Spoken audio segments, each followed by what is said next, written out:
24 மணி நேரம் ஏதோ ஒரு விஷயத்த நாம செஞ்சுட்டே இருப்போம். என்ன அப்படின்னு பார்த்தீங்கன்னா, ஒண்ணு வந்து எண்ணங்கள் யோசிப்பது.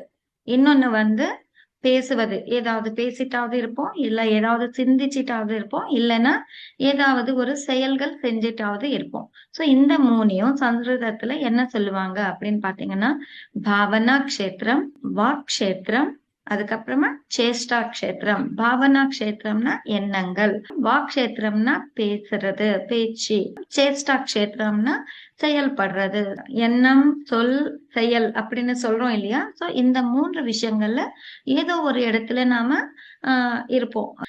நம்மள நாம தெரிஞ்சுக்க சொல்லி நெறைய பேர் சொல்லியிருக்காங்க. யாரெல்லாம் சொல்லியிருக்காங்க? ஜீசஸ் கிரைஸ்ட் சொல்லியிருக்காங்க. "நோ தை செல்ஃப்" அப்படின்னு. சாக்ரட்டிஸ் சொல்லியிருக்காங்க. ரமண மகர்ஷி சொல்லியிருக்காங்க. புத்தர் என்ன சொல்லியிருக்காங்க? "உங்கள நீங்களே காப்பாத்திக்கோங்க. அப்போ தீபோ பவா" அப்படின்னு சொல்லியிருக்காங்க.